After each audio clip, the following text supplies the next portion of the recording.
everyone! Good morning! I'm back! This is Sam Brusas and welcome back to my YouTube channel. Oh my gosh! This is it guys! Pag-uusapan natin ngayon. Possible kaya sila ang maipadala sa international pageant? Kung sino to at ano to? Yan ang pag-uusapan natin ngayon. But before anything else, hello Philippines and hello beautiful people! Mabuhay! Kamusta kayong lahat? Sana lahat po kayo ay okay at safe ngayong araw na ito. At syempre sa lahat naman ng mga bago nating subscribers dyan, hello po sa inyo lahat. Maraming salamat guys sa pag-subscribe ninyo syempre dito sa channel ko. At syempre sa lahat naman ng makamamasam dyan na laging sumusuporta dito araw-araw, lagi-lagi. Maraming salamat guys sa inyong lahat. Syempre, usapang Miss Universe Philippines tayo ngayon and Miss Grand, kung sino nga ba ang mga pwedeng ipadala natin sa international pageant. So, yon. Are you excited, guys? Ako excited ako for the Miss Universe Philippines kasi, syempre, nakikita naman natin yung mga bakbakan ng mga girls dito. Diyos ko, patindi ng patindi. At lahat sila ay talagang malakas. Pero ang isa sa mga inaabangan dyan ay si Atisa Manalo. Kung mananalo nga ba siya ngayong taon na to bilang Miss Universe Philippines. Kasi marami nagsasabi, Mama Sam, tingin mo possible kaya si Atisa Manalo ang maipadala natin sa Miss Universe? O, di ba? Aminin naman ninyo, gusto nyo rin. Ako tatanungin ninyo, lalo na sa Thailand gagawin ang Miss Universe. I think, yes, why not? Di ba? So, magiging malakas ang laban natin sa Miss Universe kung si Atisa Manalo ang ilalaban natin. Yung iba, alam ko nagtataas ng kilay kasi sinasabi nila, ako sa Miss Cosmo nga naging top 10 lang yan. Pero guys, ikaw na rin ang nagsabi, hindi credible ang Miss Cosmo, di ba? So, bakit ka umaasa na, na yung laro nila doon sa Miss Cosmo ay talagang dapat ayun maging basihan para kay Atisa Manalo para masabi mo mahina ang isang Atisa Manalo. Aminin mo man o hindi, alam mong nagkamali tayo ng ipinadala dyan sa Miss Cosmo. At aminin mo man o hindi, alam mong tinira talaga nila dyan si Atisa Manalo. O, di ba? Kasi ang gusto nilang manalo si Miss Indonesia, anong magagawa natin? Pero nandoon ako sa part na move on na tayo dyan. Pero wag mong sa akin na yung basihan mo, kaya mahina ang isang Atisa Manalo because of ganon.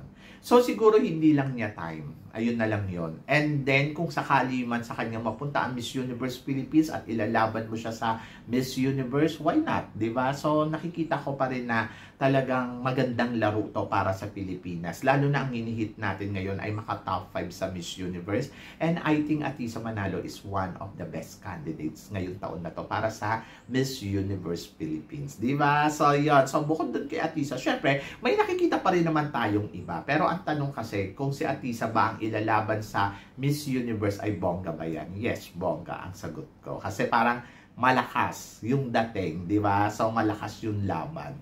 Mas mapag-uusapan, mas parang aabangan, mas nakakaloka. At alam mo kung paano din maglaro ang kandidata natin kung si Atisa ang ilalaban natin sa Miss Universe. Pero ako masasabi ko dyan, destiny na lang ang makakapagsabi kung kay Atisa nga mapupunta ang corona ng Miss Universe Philippines.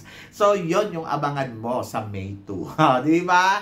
Sus ko, nakakaloka. Pero ako naman, kahit sino naman, okay naman ako. Kung halimbawa si Winwin, okay na okay yan. Kung halimbawa, another candidate, ay wala naman tayong magagawa kundi suportahan ang sariling atin. So, saan ka pa? Pero for now, looking forward ako na sana mapunta to kay Atisa Manalo. Kasi alam ko na parang sa lahat ng mga kandidata ngayon, and then isa si Atisa Manalo, ang masasabi kong deserve na tawaging Miss Universe Philippines. Sa totoo lang, yung kumbaga parang iba kasi yung level. Parang Michelle D, ganon, na hindi man manalo sa Miss Universe, she's sa Miss Universe Philippines na. At wala na yung hadlang, di ba? And then, punta naman tayo dito kay Celeste Cortesi. So, marami nagsasabi kasi naging open si Papa Nawat itong mga nakaraan sa kanyang post na gusto niya si Celeste Cortesi para maging pambato ng Miss Universe, Miss Grand Philippines. Sa Miss Grand International. So, ito na nga ba yung sinasabi ni Papa Nawat na siya ang gusto ko? Ang tanong, gusto ba ni Celeste mag-try uli? Nung nakaraang taon, marami na nagsasabi kay Celeste, sali ka uli, sali ka uli. Pero hindi kasi sumali si Celeste. Kasi ando doon, syempre, na parang after siguro ma-experience niya ang Miss Universe Philippines, parang ando doon siya na yung takot, yung kababa. And then, kung beauty ang pag-uusapan, sa totoo lang, panalo ang beauty talaga ni Celeste. Nakita ko to in person, talagang masasabi ko, wow, very Miss Grand ang dating talaga ng beauty niya. And I think, parang feeling ko kaya niya. So, kung si Celeste, kung sakasakalan, ilalaban natin, hypothetical lang to ha, ay talagang masasabi ko mapag-uusapan ang Pilipinas pagdating sa Miss Grand at saka sa Miss Universe. Example, Atisa and oh my gosh, tapos plus madadagdagan pa na talagang pwedeng manalo sa competition. So, kung ako ang tatanungin mo, either Michelle D ha, pwede din. Michelle D and Atisa manalo kung makikipaglaro sa Thailand, I think good. And then kung halimbawa Celeste and Atisa, oh my gosh, talagang ay ang ganda ng Pilipinas, di ba? Diyos ko Lord, talagang nakakaloka na to. Kumbaga parang to the highest level na wala na silang magagawa kundi ipanalo ang Pilipinas sa competition. Kasi Celeste Cortesi, magandang laro para sa laban sa Thailand at saka sa sa Miss Grand and Universe na gagawin sa Thailand kumpara sa lahat ng Asia na maglalako. Kasi kung beauty ang pag-uusapan, of course, yung powerful yung beauty ng mga to. And beauty is a power, sabi nga ni Christine Ann Perez, di ba? So, naniniwala ako. And I think yes na yes ako dyan.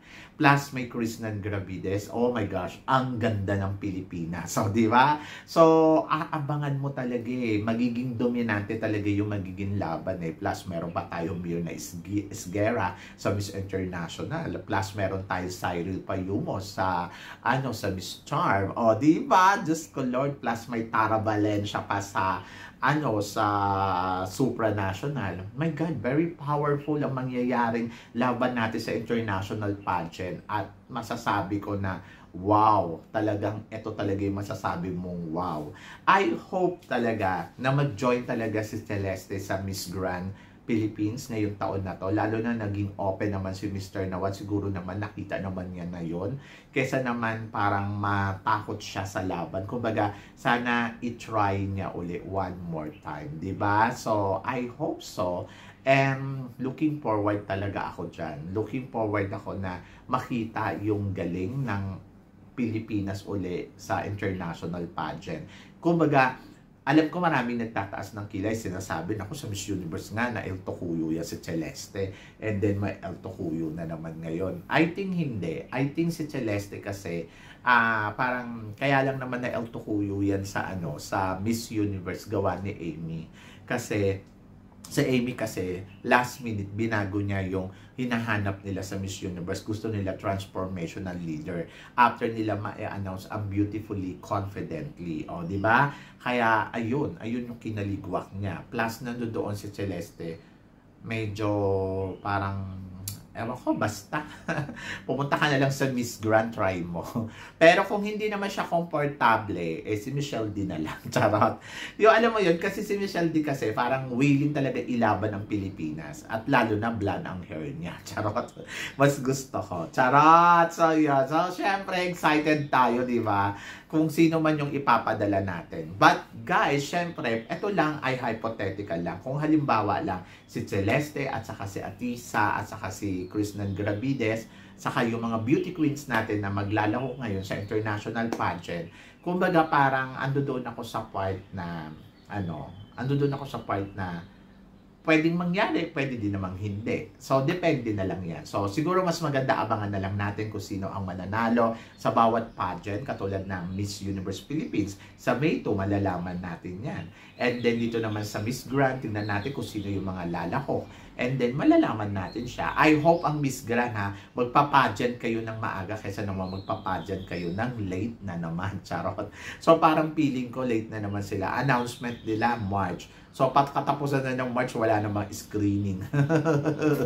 So, I hope sa Monday may screening na sila. Sana bago pumasok yung April, may officially candidates na. So, do you think? Wala daw kasi masyadong nagsisasalihan kasi nga daw. Sasali daw si Michelle din, natatakot daw. Ewan ko kung totoo yun. Pero, abangan na lang natin. Abangan na lang natin. But ako, kahit sino naman ang naririnig ko, Gabi Basiano sasali. So, okay na yun, di ba? And then, may mga ilan candidates sa probinsya from Batangas. Nakita ninyo, ang ganda-ganda din. Oh.